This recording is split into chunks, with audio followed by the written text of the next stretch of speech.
Bismillahirrahmanirrahim. Assalamualaikum warahmatullahi wabarakatuh. Salam sejahtera bagi kita sekalian. Shalom, Om Swastiastu, Nama Budaya. Saudara-saudara, saya katakan ada kalanya dalam hidup kita harus memilih. Pilihan yang sulit. Apakah kita membela kebenaran atau kita merestui ketidakbenaran? Apakah kita berdiri tegak untuk membela keutuhan bangsa, kemandirian bangsa, dan nilai-nilai yang kita junjung tinggi? Atau kita menyerah kepada uang? Kita menjual nilai-nilai kita. Kita menjual diri kita. Kita menjual kepribadian kita. Kita menjual harga diri kita. Saudara-saudara, pilihan-pilihan semacam ini sangat sulit. Pada tahun 45, pemimpin-pemimpin kita dihadapkan dengan pilihan semacam ini. Apakah menyatakan kemerdekaan atau menunggu kemerdekaan diberikan oleh penjajah? Pilihan yang sulit. Pilihan itu mengandung risiko.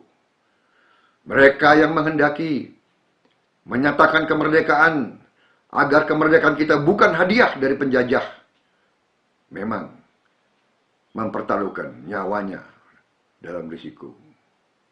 Dalam 10 November tahun 45, rakyat Surabaya dan pemimpin-pemimpin di Surabaya juga dihadapkan dengan pilihan yang susah, yang sulit. Menyerah kepada ultimatum Inggris untuk angkat tangan dan menyerahkan senjata paling lambat tanggal 9 November, atau menghadapi serbuan dan serangan negara adidaya pada saat itu, yaitu Inggris.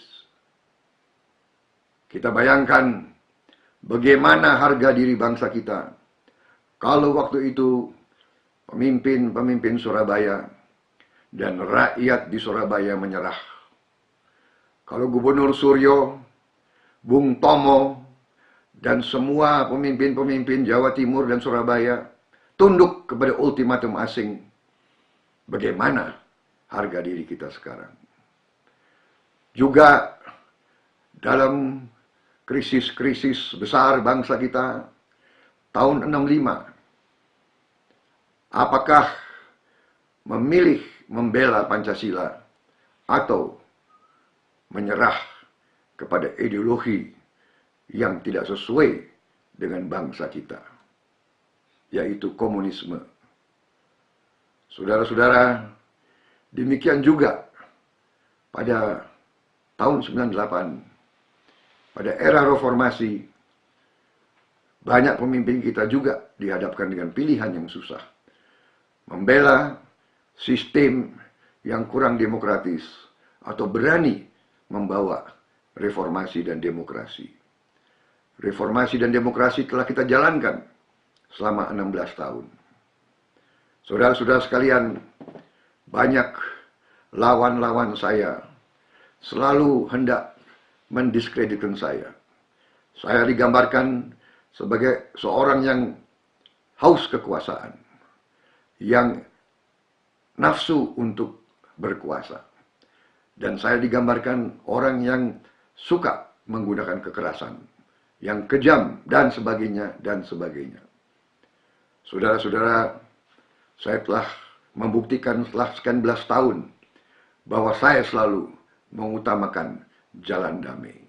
Saya seorang mantan prajurit yang mengerti perang. Saya pernah melihat perang. Saya pernah melihat korban-korban perang. Komandan yang sangat saya hormati gugur di tangan saya. Anak buah saya yang terbaik gugur di sekitar saya. Saya yang harus ke keluarga mereka, ke ibu-ibu mereka, ke istri mereka, ke ke orang tua mereka untuk memberitahu putranya gugur di bawah kepemimpinan saya. Saya selalu ingin jalan damai. Karena itu saudara-saudara sekalian, fitnah-fitnah yang mereka lantarkan sungguh sangat keji. Saya dituduh ingin menutup semua gereja di Republik Indonesia. Padahal keluarga saya sebagian besar Kristen. Bahkan ibu saya adalah seorang Nasrani. Bahkan di sekitar saya, pengawal-pengawal saya, ajudan-ajudan saya, sekretaris saya, banyak orang Nasrani. Saudara-saudara, saya seorang prajurit, mantan prajurit TNI. Sumpah kita membela seluruh rakyat Indonesia tanpa memandang suku, agama, ras. Saya telah mempertaruhkan nyawa saya. Dan banyak anak buah saya dari berbagai suku dan agama telah gugur di bawah komando saya. Bagaimana bisa saya melanggar sumpah saya dan melupakan pengorbanan anak buah saya? Saudara-saudara, saya juga telah difitnah seolah bahwa saya adalah anti etnis Tionghoa. Padahal saya selalu membela semua kelompok minoritas. Saudara-saudara sekalian, fitnah-fitnah itu adalah bagian yang keji dari politik. Saya minta para sahabat saya untuk sabar dan tenang. Jangan menjadi marah. Kita harus semakin arif, semakin sabar. Bukan kita menerima fitnah ini, tetapi kita perhitungkan dengan sebaik-baiknya. Dan jangan kita balas kedengkian dengan kedengkian. Saya minta, janganlah kita balas kejahatan dengan kejahatan. Janganlah kita balas fitnah dengan fitnah kembali. Saudara-saudara sekalian, dalam situasi kritis ini, saya minta saudara-saudara terus, walaupun sabar, kita juga harus siap. Siap mental kita, siap tenaga kita, siap nafas kita. Dan saya minta saudara-saudara dalam keheningan malam nanti, renungkanlah pendapatmu, renungkanlah sikapmu, renungkanlah jawabanmu. Saya bertanya, apakah kita membela kebenaran terus, atau kita menyerah kepada ketidakbenaran, kepada kecurangan, kepada kezoliman. Dan dalam hari-hari yang akan datang, setelah kita merenungkan, marilah kita mengambil langkah-langkah untuk menghadapi hari-hari yang akan datang. Saya telah memilih berjuang di atas landasan konstitusional. Saya sangat-sangat sulit menyerah kepada keadaan yang tidak benar dan tidak adil. Saya menilai keadaan ini adalah syarat dengan campur tangan asing. Ada negara-negara tertentu yang ingin Indonesia lemah, yang ingin Indonesia hancur, yang ingin Indonesia miskin. Kita telah mendapat bukti-bukti yang cukup kuat tentang keterlibatan mereka. Tetapi tetap kita harus tenang, kita harus sabar, dan kita harus tidak melupakan kekuatan kita sendiri. Saudara-saudara sekalian, katakanlah dari hitungan yang mereka anggap benar, yang kita anggap tidak benar, puluhan juta rakyat Indonesia berada bersama kita. Puluhan juta.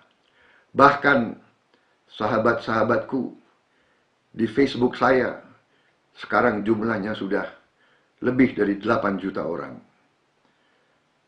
Saya minta para sahabatku yang sejati. Mungkin saja ada yang masuk hanya ikut-ikutan. Tapi mereka yang benar-benar ingin bersama saya dalam memperjuangkan dan membela nilai-nilai kebaikan. Nilai-nilai membela Indonesia. nilai-nilai membangun Indonesia yang benar, yang baik untuk anak dan cucu kita. Saya mohon saudara-saudara, marilah terus kita dalam kekompakan dan kebersamaan, dan marilah kita menilai dari hari ke hari, apapun kita lakukan harus selalu di atas landasan konstitusi kita. Dan tidak boleh menggunakan kekerasan.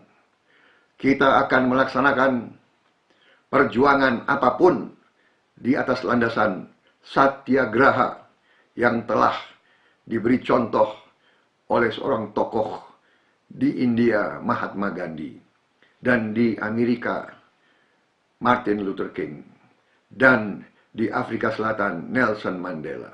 Percayalah, kebenaran akan menang. Kebenaran tidak bisa dikalahkan.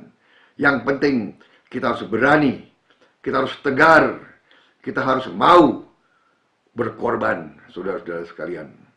Bung Karno dan Bung Hatta dan Bung Syahrir dan Pak Dirman dan Gubernur Suryo dan I Gusti Ngurah Rai dan semua pahlawan-pahlawan pendiri bangsa kita telah mengajarkan bahwa kalau kita tidak menyerah, kalau kita berani, kalau kita tegar, kebenaran akan unggul, kebenaran akan menang pada saatnya.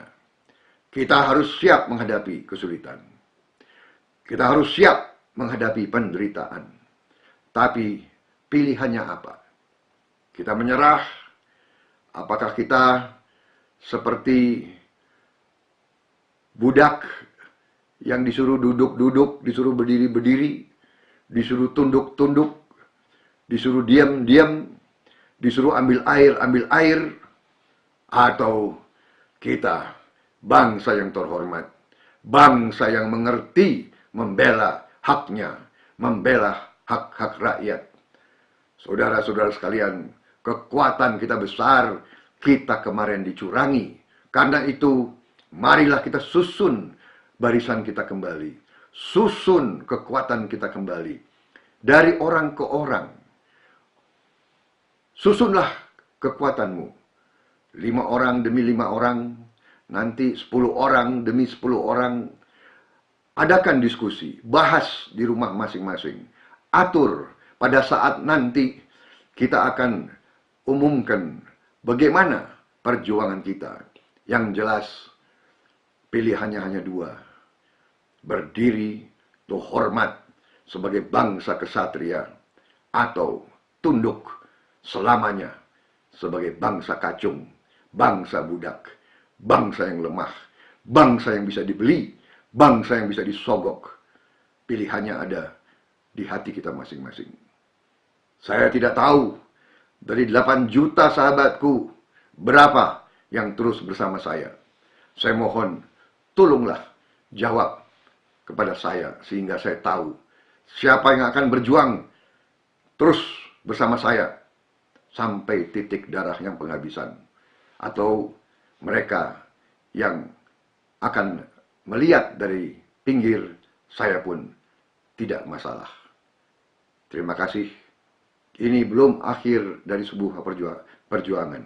Ini baru awal dari perjuangan kita. Merdeka!